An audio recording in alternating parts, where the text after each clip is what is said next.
Assalamualaikum warahmatullahi wabarakatuh. Jadi hari ini saya dan rakan-rakan saya akan membentangkan hasil analisis kami mengenai keutuhan wacana, sumber rujukan dan kejelasan yang terdapat dalam penulisan artikel yang telah kami analisis. Jadi ahli kumpulan kami terdiri daripada saya sendiri iaitu Maiza Azisa binti Mazalan dan Nur Nazifah Jasmine binti Muhammad Syahrin dan juga Nur Lydia Damia binti Ahmad Zamri. Kami daripada kelas BM1. Jadi berikut adalah isi kandungan yang bakal kami bentangkan sebentar lagi iaitu termasuklah cabaran tajuk artikel kami yang telah kami pilih untuk analisis iaitu cabaran mengaplikasi kaedah e-pembelajaran di sekolah luar bandar semasa pandemik COVID-19 daripada perspektif guru. Jadi kami akan menganalisis dari segi keutuhan wacana, sumber rujukan dan juga kejelasan dalam artikel ini. Baiklah, jadi yang pertama, saya akan terangkan mengenai keutuhan wacana. Jadi keutuhan wacana ni sangat penting dalam menentukan sesuatu teks atau kesatuan bahasa itu satu wacana yang utuh atau tidak. Jadi tanpa ciri-ciri keutuhan ini, kesatuan bahasa itu hanyalah sekumpulan ayat yang tidak bermakna dan tidak teratur. Menurut Kamus Dewan 1996, keutuhan wacana ini bermaksud sesuatu kesatuan, ucapan, pertuturan dan juga percakapan. Jadi menurut Nik Safiah Karim 2003 menyatakan bahawa wacana ini ialah gabungan beberapa ayat yang membentuk kesatuan yang utuh dalam teks seperti rencana.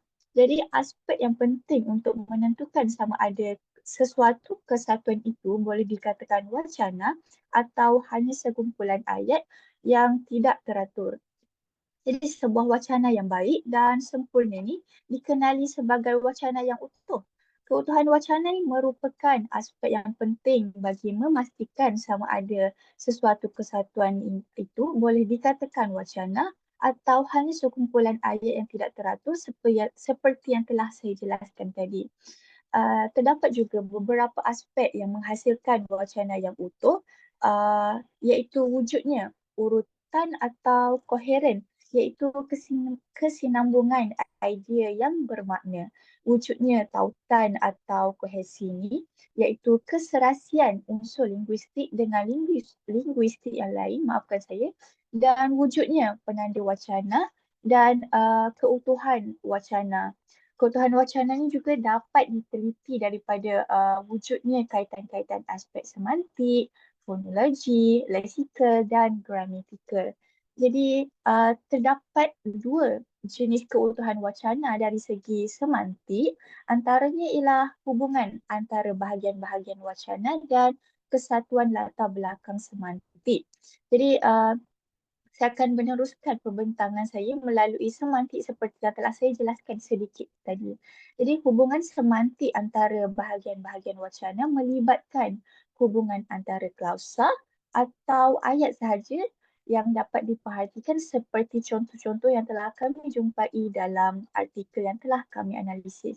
Jadi yang pertama adalah hubungan sebab dan akibat. Jadi dalam artikel telah kami analisis ini, membendung penularan virus COVID-19 ini adalah sebabnya dan akibatnya adalah kerajaan global termasuk Malaysia telah mengambil langkah yang drastik dengan menutup institusi pendidikan. Jadi yang kedua adalah hubungan sebab dan juga tujuan. Jadi sebab ni dalam artikel ini adalah kerajaan Malaysia telah mengambil langkah keselamatan dengan mengisytiharkan Perintah Kawalan Pergerakan iaitu PKP dan tujuannya adalah untuk memutuskan rantaian pandemik ini. Dan yang seterusnya adalah hubungan sebab dan hasil. Jadi dalam artikel ini hubungan antara sebab ini iaitu kursus-kursus berkaitan TMK perlu dilaksanakan dengan lebih kerap dan sistematik bagi meningkatkan hasil mengendalikan teknologi maklumat dan komunikasi terkini, dan hasilnya ialah guru-guru akan lebih yakin untuk mengintegrasikan TMK dalam bilik darjah. Jadi seterusnya contoh semantik yang lain adalah hubungan latar dan juga kesimpulan. Jadi contohnya adalah seperti yang telah saya gariskan dalam artikel ini, iaitu kerangka kerja pengetahuan kandungan pedagogi atau lebih dikenali sebagai TPED yang dibangunkan oleh Mishra dan Kohler 2006 mempunyai 3 domain, iaitu pengetahuan kandungan, iaitu content knowledge dengan izin, pengetahuan pedagogi, pedagogical knowledge dengan izin, dan pengetahuan teknologi, technological knowledge dengan izin. Ketiga-tiga domain ini adalah merupakan perkara asas yang perlu dikuasai oleh seseorang guru dalam mengintegrasikan maafkan saya, mengintegrasikan TMK dalam pembelajaran. Menurut Mishra dan Kohler 2006, pengetahuan kandungan adalah merujuk kepada sebagai pengetahuan mengenai perkara sebenar yang perlu dipelajari atau dipelajari. Jadi jelas dalam artikel ini kita dapat melihat latar dan juga kesimpulan yang digabungkan dalam artikel ini. Jadi yang seterusnya adalah hubungan memperkuatkan isi. Sebagai contoh, yang telah saya jumpa dalam artikel ini ialah penutupan institusi pendidikan ini telah mencetuskan perubahan dalam proses pengajaran dan pembelajaran ini. Jadi ini adalah untuk memperkuatkan lagi berkaitan dengan proses pengajaran dan pembelajaran dalam semasa pandemik COVID-19. Jadi saya akan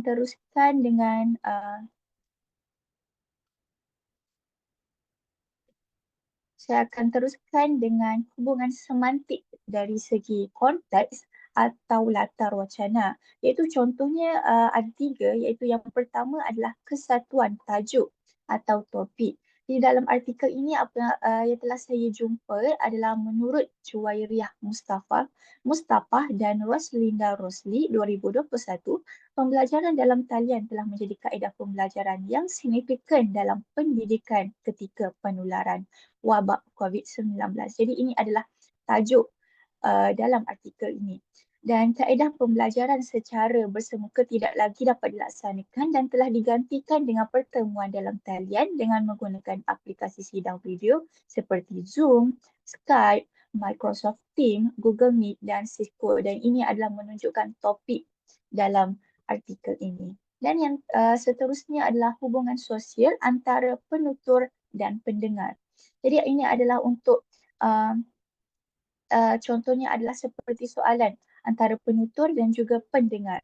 Dalam artikel ini adalah diberi satu soalan oleh penutur, iaitu apakah cadangan penambahbaikan bagi mengatasi masalah yang dihadapi oleh guru dalam mengaplikasikan kaedah pembelajaran di sekolah luar bandar semasa pandemik COVID-19. Dan ini adalah hubungan sosial yang boleh dikaitkan melalui pertanyaan. Dan yang terakhir adalah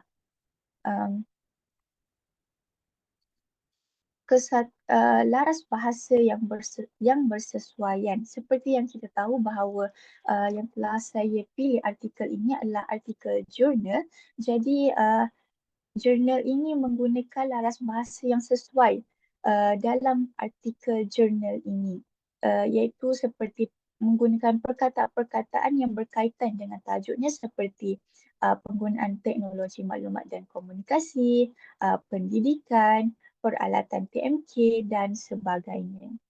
Jadi saya akan teruskan pembentangan saya melalui keutuhan fonologi. Jadi keutuhan fonologi ni terdapat keutuhan fonologi yang terdapat dalam sesuatu wacana melibatkan hentian suara, nada suara dan intonasi suara. Hal ini dapat menimbulkan hubungan semantik yang berbeza antara bahagian-bahagian wacana. Dalam wacana tulisan terdapat unsur-unsur paralinguistik iaitu alat-alat yang digunakan untuk memperjelaskan persembahan wacana.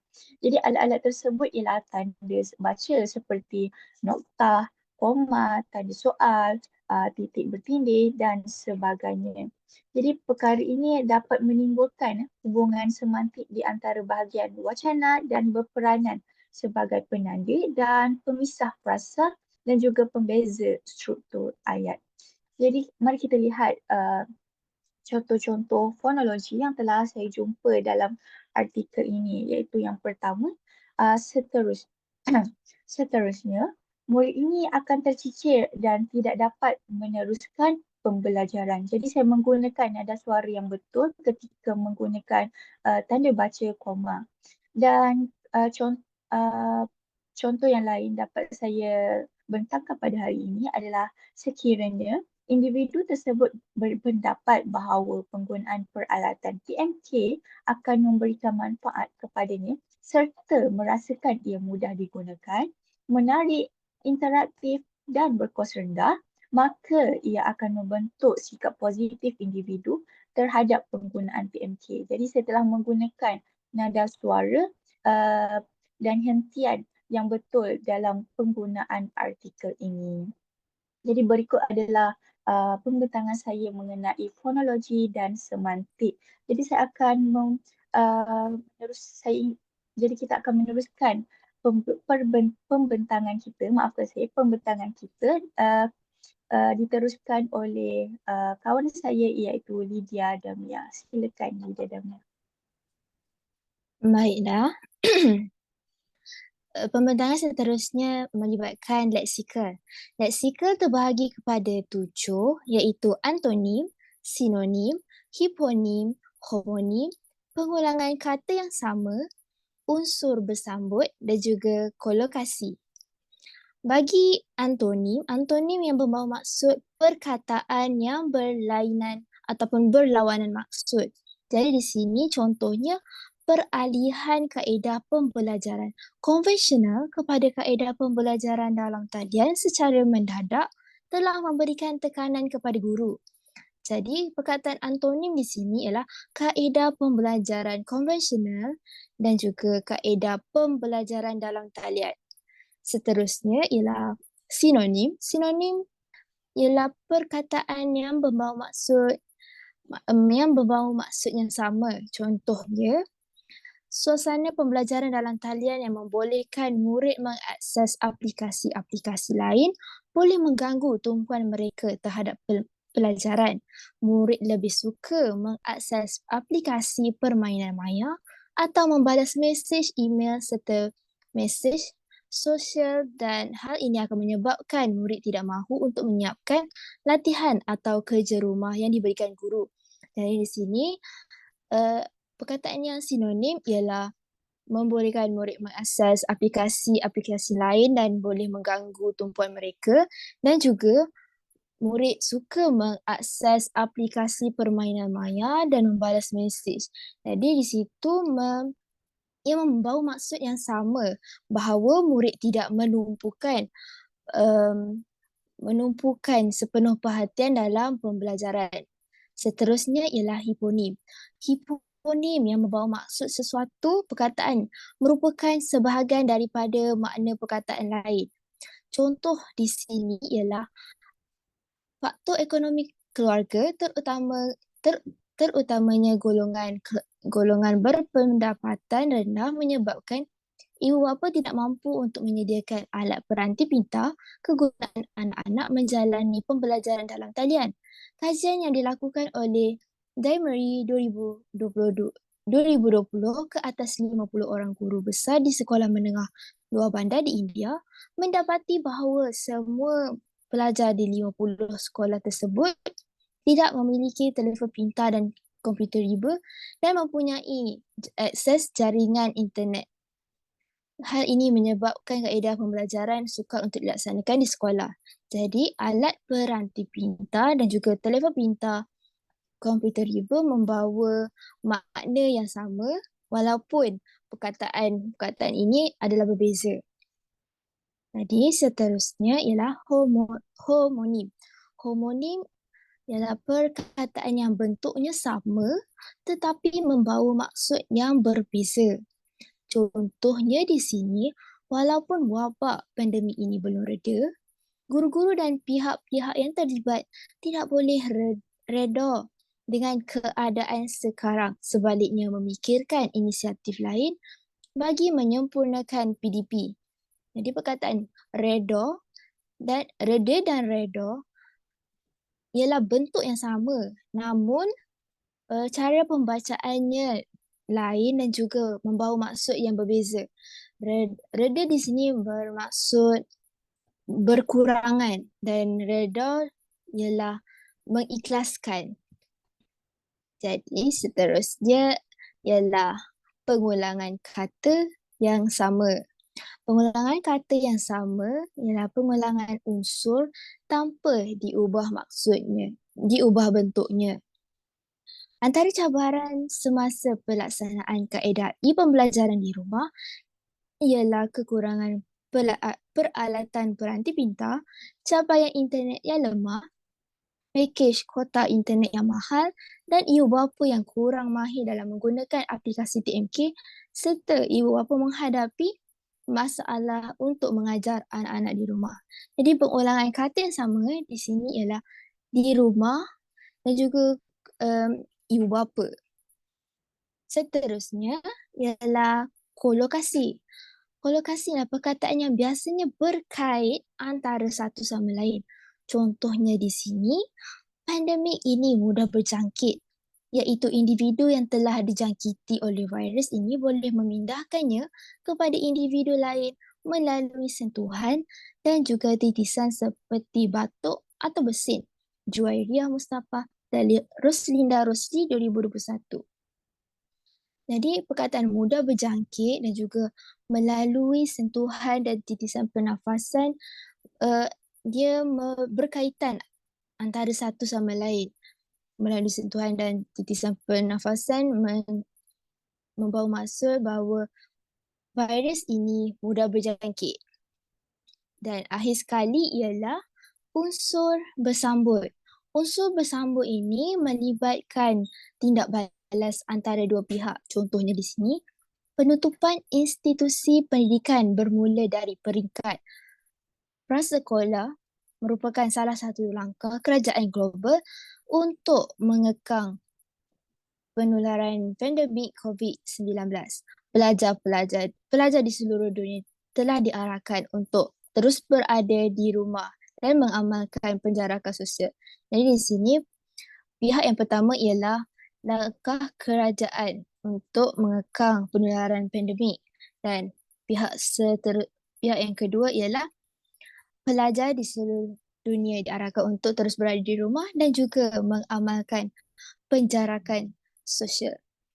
Baiklah, seterusnya saya akan menyerahkan topik yang seterusnya kepada rakan saya, Nazifah Jasmine.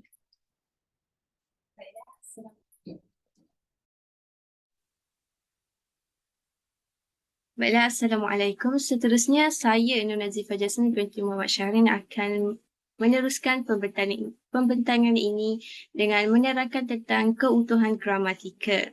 Keutuhan gramatikal ialah hubungan wacana yang berkaitan dengan tata bahasa.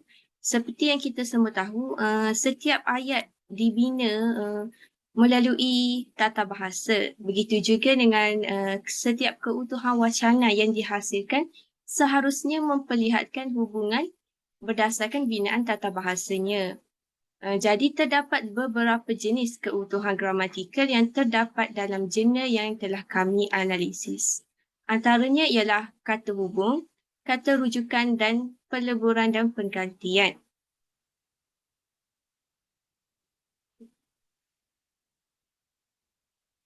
Penanda kata hubung berfungsi sebagai penjalin unsur-unsur lingualistik seperti perkataan, frasa atau ayat yang terdapat dalam kesatuan wacana.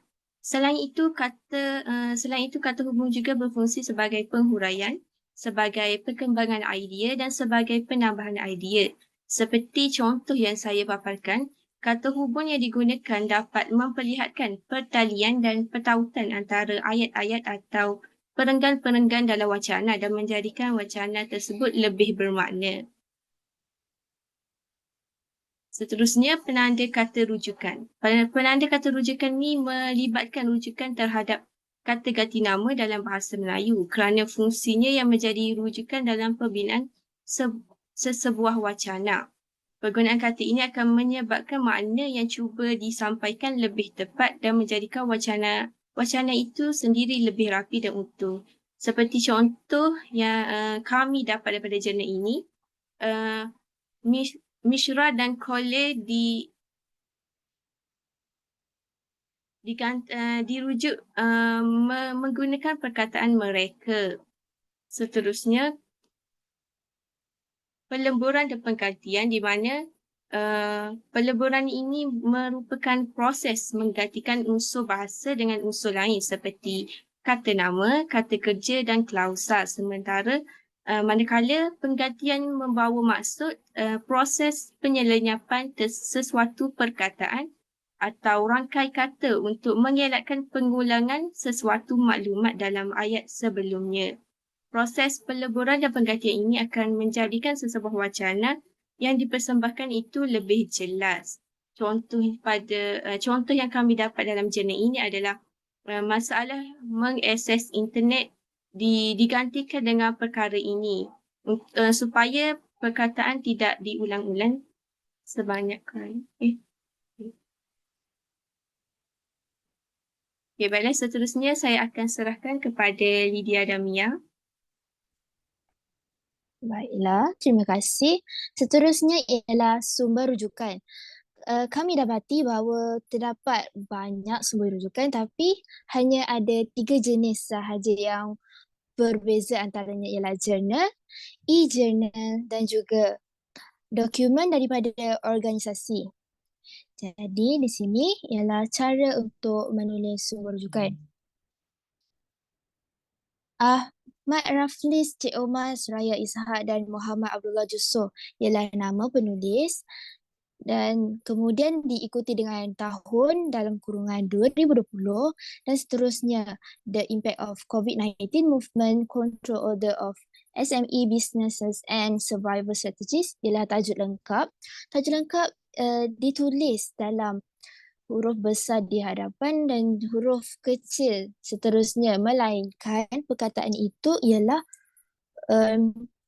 kata nama khas. Dan seterusnya ialah nama jurnal tersebut. Nama jurnal ialah Malaysia Journal of Society and Space, ditulis dalam bentuk yang menyending ataupun italik.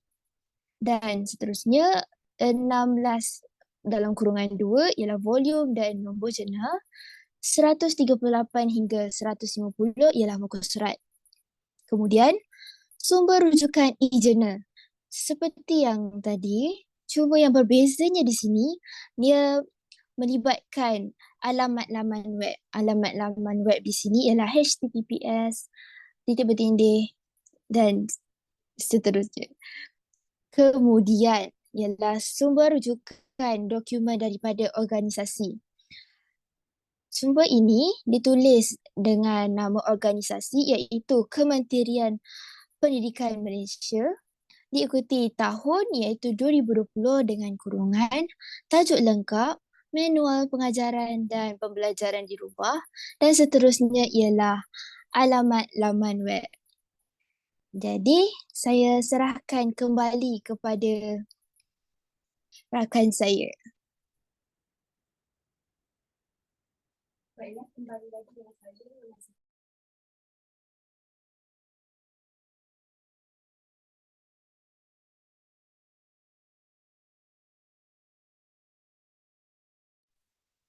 Maafkan saya.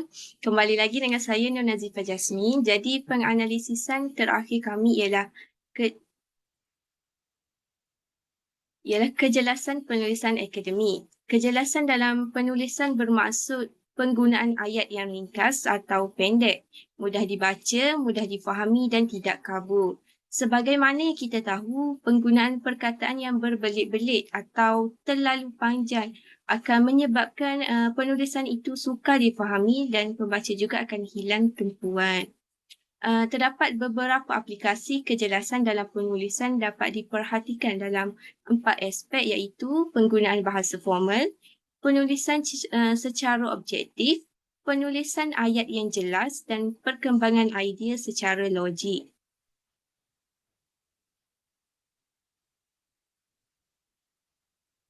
Penggunaan bahasa yang formal ini sebenarnya bermaksud penggunaan bahasa baku dan juga digunakan dalam bahasa rasmi, bebas dari bahasa pasar, bahasa kasar dan lain-lain. Bahasa formal juga terikat dengan ragam bahasa yang mementingkan ayat dan imbuhan yang gramatis seperti sebutan dan intonasi suara yang tepat serta pilihan kosakata yang tepat. Aspek yang kedua ialah penulisan secara objektif. Penulisan secara objektif bermaksud menyampaikan maklumat atau fakta yang tepat dan benar tanpa berat sebelah atau tokok tambah. Perbincangan secara objektif selalunya menekankan perkara-perkara yang serius, konkret dan mantap. Penulisan secara objektif juga bermaksud menyampaikan maklumat yang berasaskan perspektif dan andaian seseorang. Sebagai contoh, penulisan jurnal ini menyatakan sebuah andaian atau pendapat UNESCO. Dengan itu, penulis mengemukakan pandangan dengan sokongan melalui bukti-bukti yang boleh diterima. Oleh yang sedemikian, penulisan akademik mestilah disertakan teori dan model serta bahan-bahan bacaan rujukan yang sahih. Aspek yang ketiga ialah penulisan ayat yang jelas. Kejelasan ayat sangat penting untuk memberikan perhatian dalam sesuatu penulisan akademik agar lebih difahami. Kejelasan isi pula penting untuk menyemak semula panjang pendek ayat. Terdapat beberapa perkara penting dalam menghasilkan penulisan yang jelas. Yang pertama ialah susunan dan organisasi idea secara kasar sebelum menulis sesuatu wacana. Memberitahu pembaca perkara yang ingin disampaikan tanpa ayat yang berbelit-belit, kekal kepada isi utama, sentiasa ingat dan fokus pada isi utama, jadikan penulisan lebih menarik, tulis untuk sasaran pembaca, kaitkan isi dalam perenggan kohesi dengan idea utama, elakkan bahasa selangar, menggunakan kata-kata biasa dan juga menggunakan istilah yang positif, mengelakkan penggunaan perkataan negatif yang berulang-ulang dan juga mengelakkan penggunaan akronim dan singkatan. Seterusnya, menulis ayat yang pendek. Yang paling penting ialah menyemak ejaan yang telah ditulis. Baiklah, aspek aplikasi kejelasan penulisan akademik yang terakhir ialah perkembangan idea secara logik, iaitu koheren dan kohesi. Di mana koheren atau rututan merupakan kesinambungan idea yang terdapat dalam sesuatu wacana. Manakala kohesi atau dikenali sebagai tautan merupakan kesinambungan yang erat antara kata, frasa dan ayat. Seterusnya, saya akan memaparkan beberapa ciri penulisan kohesi dan contoh yang telah kami dapat melalui jurnal ini. Ciri yang pertama ialah mempunyai berbagai-bagai struktur ayat. Yang kedua, perenggan dibina dengan baik di mana kita dapat lihat pada contoh ini, terdapat penanda wacana untuk meneruskan isi yang seterusnya. Yang ketiga ialah menggunakan tanda baca yang betul. Yang terakhir, penggunaan kata hubung yang tepat. Baiklah, dengan itu selesai sudah perbincangan kami tentang analisis keutuhan wacana, sumber rujukan dan kejelasan dalam jurnal ini. Sebagai kesimpulannya, bagi menghasilkan sebuah penulisan akademik, kita haruslah mengambil berat tentang aspek dari segi keutuhan wacana, penanda wacana, menyatakan sumber rujukan dengan tepat, dan mengaplikasikan kejelasan supaya bentuk penulisan lebih menarik, tersusun dan sistematik, serta dapat memudahkan pembaca dalam proses penyampaian idea dan maklumat melalui penulisan ini. Baiklah, sekian, terima kasih.